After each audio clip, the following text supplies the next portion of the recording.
অবৈধ নির্বাচনকে বৈধ করার আন্দোলন, মাননীয় মেয়র ইশরাকের খারাপ নজির। মেয়র পরিচয়ে সিটি কর্পোরেশনে ইশরাক হোসেনের সভা প্রসঙ্গে স্থানীয় সরকার, পল্লী উন্নয়ন ও সমবায় উপদেষ্টা আসিফ মাহমুদ সজীব ভূঁইয়া বলেন, তাঁর কাছে আরও দায়িত্বশীল ও পরিপক্ক আচরণ প্রত্যাশা করেছি। ঢাকা দক্ষিণ সিটি কর্পোরেশন ডিএসসিসির নগর ভবনে ১৬ জুন সোমবার দুপুরে ইশরাক হোসেনের মাননীয় মেয়র লেখা ব্যানার সহ সভার বিষয়ে বক্তব্য জানতে চাইলে রাতে উপদেষ্টা আসিফ মাহমুদ একথা বলেন। এর আগে দুপুর ১২টার দিকে নগর ভবনের মিলনায়তনে ডিএসসিসির বর্জ্য ব্যবস্থাপনা বিভাগের কর্মকর্তাদের সঙ্গে বৈঠক করেন ইশরাক হোসেন।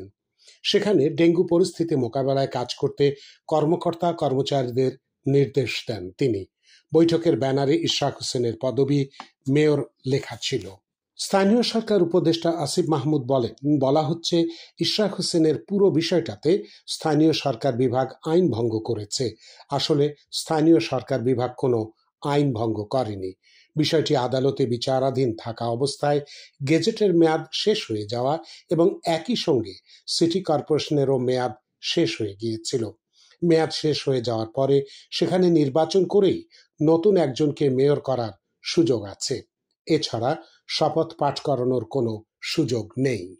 সিটি কর্পোরেশনের কর্মকর্তাদের সঙ্গে ইশরাক হোসেনের সভার বিষয়ে উপদেষ্টা আসিফ মাহমুদ বলেন, বিষয়টা আমাদের জন্য অত্যন্ত বিব্রতকর। আমাদের নিরীক্ষা অনুযায়ী ১ মাস ধরে আন্দোলনের কারণে ঢাকা দক্ষিণ সিটির ৩০ থেকে ৪০% নাগরিক সেবার হ্রাস পেয়েছে। সামনে ডেঙ্গুর প্রকোপ আসছে। এছাড়া যেহেতু এখন বর্ষাকাল, বৃষ্টিতে জলাবদ্ধতা সহ আরও কিছু সমস্যা রয়েছে। এগুলো মোকাবেলা করাটা সিটি কর্পোরেশনের জন্য এক ধরনের চ্যালেঞ্জ হয়ে যাচ্ছে। আদালত যেহেতু ইশরাকের পক্ষে রায় দিয়েছিল আর তখন সিটি কর্পোরেশনের মেয়াদ ১-১.৫ মাস বাকি ছিল, ওই সময় কেন তাকে দায়িত্ব বুঝিয়ে দেওয়া হয়নি তা নিয়ে যে কেউ প্রশ্ন তুলতে পারেন বলে মনে করেন স্থানীয় সরকার বিশেষজ্ঞ অধ্যাপক তোফায়েল আহমেদ। তবে তিনি বলেন, শপথ না নিয়ে ইশরাক হোসেন নিজেকে মেয়র ঘোষণা বা মেয়রের দায়িত্ব পালন করতে পারেন না। এখন যা ঘটছে তা খারাপ নজির স্থাপন করা হচ্ছে। বিএনপি অনেক বড় দল, তাদের কি এসব দেখার দায়িত্ব নেই? বিএনপি ও সরকারের দিক থেকে এ বিষয়টি শক্তভাবে দেখা উচিত। অধ্যাপক তোফায়েল আহমেদ বলেন, ইশরাক অত্যন্ত লজ্জাজনকভাবে মেয়রের দায়িত্ব পালন শুরু করছেন। এটি সমীচীন নয়। এভাবে সিটি কর্পোরেশন দখল করে দলবল নিয়ে বসে থাকায় মানুষের কাছে কি বার্তা যাচ্ছে? এভাবে চলতে পারে না। তার উচিত শপথের আন্দোলন না করে সিটি কর্পোরেশনের নির্বাচনের দাবিতে আন্দোলন করা। ঢাকা বিশ্ববিদ্যালয়ের সাবেক অধ্যাপক, রাজনৈতিক বিশ্লেষক ডক্টর মাহবুবুল্লাহ বলেছেন, ইশরাকের এই আন্দোলনের যৌক্তিকতা নিয়ে শুরু থেকেই প্রশ্ন ছিল। নগরবাসীর সেবার পথ রুদ্ধ করে এই আন্দোলনের ফলে মানুষ খুবই বিরক্ত। ইশরাক ও তার আন্দোলন ও দাবির পক্ষে কোনো যুক্তি পেশ করতে পারেননি। উপরন্তু তিনি শেখ হাসিনার প্রহসন ও প্রতারণামূলক নির্বাচনের বৈধতা দেওয়ার চেষ্টা করেছেন বলেই প্রতীয়মান হচ্ছে। অধ্যাপক মাহবুবুল্লাহ আরও বলেন, আমরা সবাই বলে আসছি শেখ হাসিনার আমলে দেশে আদৌ নির্বাচন হয়নি। আমাদের সেই বক্তব্যকে ইশরাক প্রশ্নের মুখে ঠেলে দিয়েছেন। বিএনপি কেন তাকে আন্দোলন প্রত্যাহারের নির্দেশ দিচ্ছে না সেটা নিয়েও জনগণের মনে প্রশ্ন রয়েছে।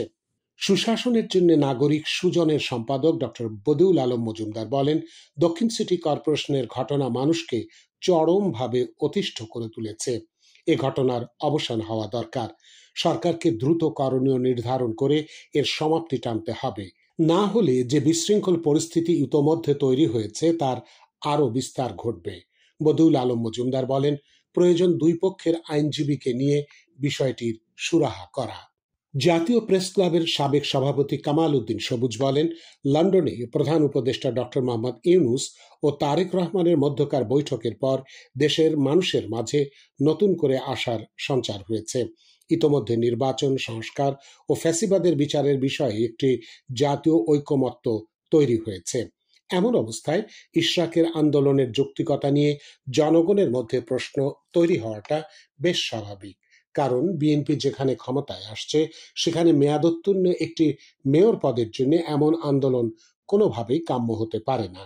নগর ভবনে ইশরাকের আন্দোলন নিয়ে কিছুদিন ধরে সামাজিক যোগাযোগ মাধ্যমে বিভিন্ন ধরনের মন্তব্য করছেন অনেকেই। সিনিয়র সাংবাদিক মুস্তফা খন্দকার লিখেছেন, ইশরাক কিন্তু ঢাকা দক্ষিণে বাবার মতো জনপ্রিয় ছিলেন। ভোট হলেই তিনি মেয়র হতেন অনায়াসে, কিন্তু তার একের পর এক হাস্যকর কার্যক্রম জনগণকে তার প্রতি বিষিয়ে তুলছে।